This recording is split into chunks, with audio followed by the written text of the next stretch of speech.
I'm Rosie Van Patten. I'm nursing faculty here at SAGE. I'm Nidhi Patare. I'm a physical therapy faculty here at SAGE. I'm Lee Shapiro. I'm a rheumatologist directing a Scleroderma clinic. Hi, I'm Patricia Fndn. I'm a research scientist and a social worker. Work with Lee. Hi, I'm Michelle Morgan. I am a nutrition faculty here and a registered dietitian. Hi, I'm Celeste Freeman. I'm an occupational therapist and a certified hand therapist. I work at Albany Memorial Hand Center, and I work as an adjunct faculty member here at SAGE. Sorry. I'm Suyeon Kwan. I'm a pharmacist working at the Center for Rheumatology. And I'm Amy Keaton. I'm a patient advocate and a support group leader. Would anybody like to begin with some general comments, observations? Okay, sorry. On table 26, they had a question about the pain. I would just expand it more on asking the location of the pain, the duration, and what relieves the pain. Maybe they can do some things where medication's not needed that they might know that might help them. Let's see what else I wrote. And is it a constant pain or intermittent? Those kinds of things. I would just expand the question a little bit more. Another one was, what are some of the symptoms you are currently experiencing, and how has this disease progression changed your life, your quality of life? I thought those were very good questions too. I'm not sure what table that was from. And then the last question I got to was from nursing on table 22 was, how is your support system at home? And I thought that was another good one too, if they felt like they had support at home, because it is a collaborative, you need help from every discipline, and home is where a big place, a big start for you. So hopefully you have the support there. Okay. You don't have to identify the table number, it's okay. Yeah. So some of the questions that I looked at across, various tables, some of the questions that I liked were, one of them was, tell me about your typical day.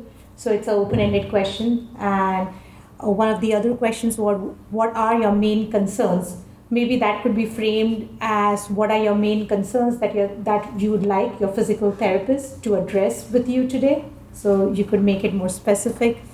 Some other ideas that I liked was, one of the questions was about, what is your confidence about your mobility? So instead of, we always talk about your physical ability, but this gets into more the perception of the patient. So that allows, so I think that's a great question too. Some things that I didn't see as much reflected more in the questions from some of the physical therapy tables, and again, we didn't look at all the tables, so maybe we missed it, was about shortness of breath, fatigue. I think some of those things could be, interjected in your questions, so you could ask the patients about fatigue, shortness of breath, also what activity is most challenging, and what would the patient like to focus on today. So. Thank you. So I'm a little flustered because I got here so late. So I didn't have a chance to review many of those questions, so I'm just going to focus on one, which was, what is the hardest part of your diagnosis? So I can't tell you how central that is, and it really needs to be broken into a lot of more focused questions. Because this is a huge event for anyone with scleroderma. And so one part of is really trying to develop the story, have them develop the story of what was the path that led them to physicians. What were the symptoms that rose above, this is the normal day-to-day variation of life, to this is something that can't be right, or this is something that's really interfering with my life, and in what way is it interfering with it? And then just what was the nature, so once they recognize there's a problem that they have to pursue, and again, that's one set of questions, what were those problems? The next one is how did they get to a diagnosis? What was the path that they followed? How many physicians did they have to encounter, or did they seek answers elsewhere? Sometimes people make the diagnosis through their own internet research. And then what was the way in which the diagnosis was presented to them once they got to a physician? And there can be all variations in that, positive or negative. But I've learned myself from some medical interactions that 3 or 4 words can be incredibly upsetting and hard to forget, and also make it impossible to remember all the many more words that follow that. So it's the introduction to a disease that is so incredibly important. So again, what is the hardest part of your diagnosis? It's what made you seek help. That would be one set of questions. What was the path to getting an answer? And when you got that answer, how was it delivered? And a fourth part is, what was your reaction to that? So again, I think that diagnostic process, and from there, we go to all these people who help us, but that really is the starting point in terms of knowing knowing you have a problem, and knowing that you have an accurate diagnosis of what the problem is. Hi. One of the things that struck me right away in looking at the questions is that there's so many similarities between the questions, between disciplines. No big surprise. That's useful, and thus why it's so important to continue to have interactions with the folks that are working with us in the other disciplines.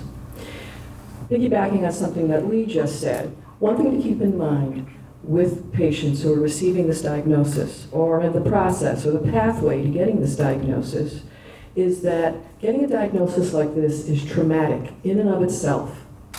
It is traumatic in and of itself. And it is not only traumatic for the patient, but for the people around the patient. They are impacted by it too. It's going to impact all these different aspects of their lives. It's going to impact their work life, their social life, their sexual life, their friendships, all these different arenas. And thus, as I was looking at the questions, some of the questions that are being put to the nurses, are being put to the PTs, are being put to the OTs, are being put to psych, social workers, there's going to be a lot of overlap. That's fine, because the answer to that question, it changes over time. One of the things I've come to find out is that we have to think of a chronic disease, not only a rare disease, but a chronic disease, as something that people are going to have the rest of their lives. So how they look in the first phase of the illness, in the initial part, in the crisis phase, as I like to think about it, is not how they're going to look 5 years in, 10 years in. Now, some of that is they're going to change physically, but they're also going to change, for good or for bad, in terms of how they're coping, what they're learning, psychologically and socially. Their lives change over time. So how we intervene when people are at the beginning of a diagnostic process and how they are 5 years in, again, 10 years in, can be different. Also important to keep in mind that how your patient, the person that you're talking to, how they perceive their illness may be very different from how people around them perceive their illness. I saw some questions that talked about, how do you talk about this? What do you say? I like to think of this as illness etiquette. We're teaching our patients how to talk about what they're experiencing.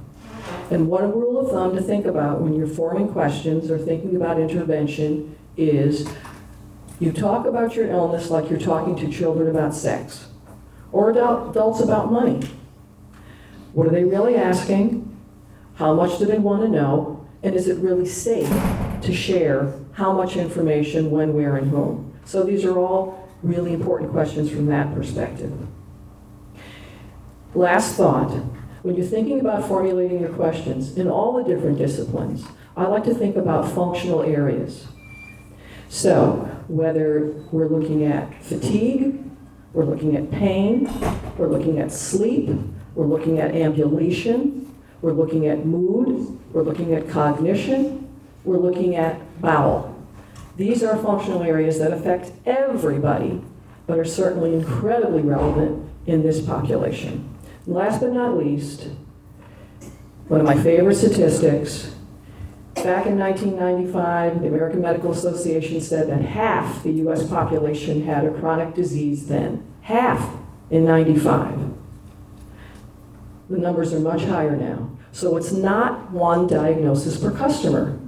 So scleroderma is not the only diagnosis these patients are going to get. And it's not the only diagnosis, or a different diagnosis in all likelihood, that their loved ones are going to get. So you're working with people who have multiple conditions in the same household. So, but they were good questions. I like what I'm seeing. Thanks. I also like what I'm seeing from the nutrition perspective. A few things to keep in mind is every patient or every person is an individual, and even though someone may have a diagnosis of a disease, that does not mean that they experience that disease or symptoms related to it the same way. So especially from a nutrition standpoint, care is going to be highly individualized, so it's important to listen and not to generalize or assume that just because someone has this diagnosis, they are going to have these subsets of symptoms or concerns.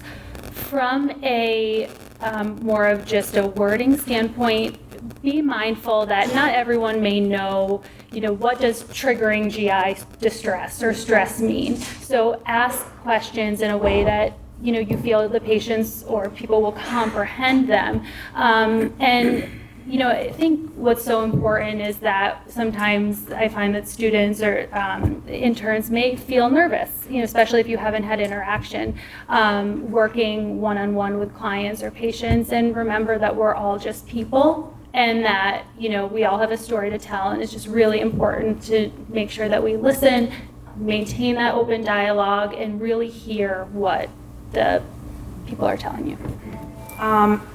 I always find this a difficult thing to actually express how to ask questions. One of the things Dr. Shapiro said a while back that I thought was one of the most brilliant things I've ever heard is he calls his exam room the listening room. And that's hallmark to your interaction with folks with any kind of a chronic disease, but particularly this one.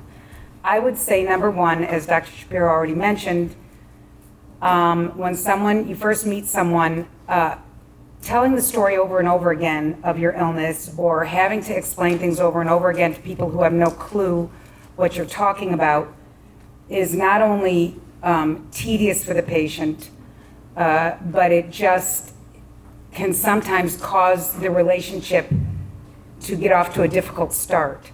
So when I want to get to know a person fresh, like I just did, I had a new person on Monday, and I always ask, what was your journey? How did you, how long did it take you to actually be officially diagnosed with scleroderma? And I don't necessarily want a recounting of every detail, but when I'm asking them, I'm giving them permission to, number one, tell their story. Everyone's story is completely different from another person's. No two individuals with this disease match. There are things that are consistent throughout the population, but everyone is highly unique. And the most important thing, and why it is so critical that you all are here and you actually get to chat with these beautiful people that are lining this room, who are beyond amazing in my personal viewpoint. Anyway, if they can come to someone who doesn't get a glazed look in their eye when they tell you they have scleroderma, you do not know how important that is. You're going to be familiar. You're going to know something about it. That person is relieved. You are immediately creating an atmosphere of safety and a welcoming. And it is a process I have worked with some people once a week, twice a week, once a month for years, and I'm always learning new information. I'm always finding out something else, like how did I not know that? But it's because it's a constant process of interaction and being open to learn from the folks that you're working with and being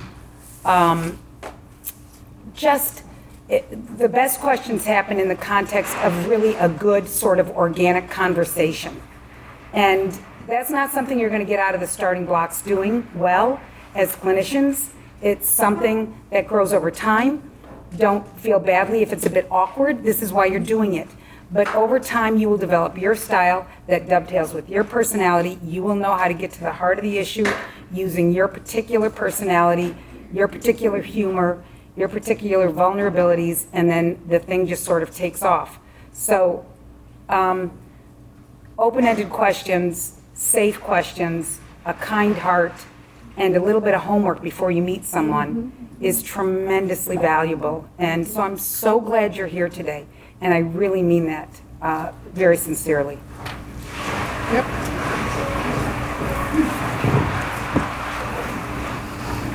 Okay, I'm hearing all these, very experienced caregivers talk to you guys, and I meet patients not, repeatedly. I'm teaching when they start new medication, but what I realized is that for the past several months, the very important thing is making the provider or caregiver and patient relationship. So I heard one time a clinician said that when patient really trust the clinician, that half of the treatment is already started. So how can we get there? How can we really win the patient's heart and communicate that we are really trying to help them? If they really receive that as a clinicians, we are really here to help you. To do that, as Dr. Shapiro said, good listener, giving them full attention. Really, I am here to get to know you, what's your difficulties, and here I'm helping you, trying to help you. So that kind of setting a tone is very important, I learned. And when I saw that, patients' body language even their facial expression changes, and they're really from their hearts that they really appreciate, and they already feel better after that 20, 30 minutes of talk. So I just wanted to communicate with you about that. I mean, across all the disciplines, I think that's the central and basically the infrastructure. So in terms of pharmacy, I saw some questions. You guys asked questions about, do you know what you're taking, what kind of drug you are taking, do you know what's this indicated for, and that kind of question. So from that point, that's valid question, but you may want to focus more from patient perspective. So they probably know what kind of drug they take. They take this for Scleroderma, or their, some acid reflux or whatever. But what's more important is, do you have any difficulties? So to know that you are kind of self-study about disease itself and patients themselves, like a lot of Scleroderma patient has a hard time of swallowing food and drugs. So is pill size okay with you? This look like a little over too big for you. Are you doing okay with this one? Or something like very specific or focused question after asking these kind of general questions. So that's more, kind of going into their side of difficulties instead of just focusing, do you know this? Do you know what is this? That kind of, easy questions and more personal questions. And The other thing is that a lot of them are taking acid reflux medication, which can be interacting with other kind of medication, a lot of them. And as someone mentioned, this one per patient doesn't have only scleroderma. They have other conditions. They have many, many different drugs. So that kind of drug interaction side also you want to ask them. And sometimes when patient cannot swallow, we have to make a liquid form out of pill. So pharmacists sometimes, really compounding their kind of things, we have to help them to, change the formulation to be easily used for the patients, that kind of aspect. So more focused question and make a good bonding between clinician and patients. That's what I'm trying to get to you. Thanks. I think just overall, what all of the panel said was really well, was really done well. I think if from a patient's perspective, we see a ton of doctors as somebody with scleroderma. I think it's your job to make us feel safe, make us feel like we can trust you, make us feel like that we're not just heard, but you're actually listening to our concerns and not just quickly ready to get on to the next thing, get on to the next one. I think it's so important for somebody who's living with a chronic illness to have a good relationship with their specialist or their, because at home, you might not talk to your support system or your caregivers the same way that you talk to your doctor. And I think it's great. It's really good to have a good one-on-one understanding that when you go into your doctor's office that no question is the bad question or none of my symptoms that I'm feeling are going to be taken lightly. And it's going to take a long time for that to happen. I don't just walk into a brand new doctor's office and unload my whole entire, I don't just spew out everything that's ever been wrong with me. I think that there has to be a bond there and there has to be a safe environment for patients to feel like they're being taken seriously and they're not just being treated like somebody who just has a lot of symptoms that maybe aren't all true. I've gotten a lot of that too. So I think that over time, you guys will probably get to know your patients better and it'll come a little easier.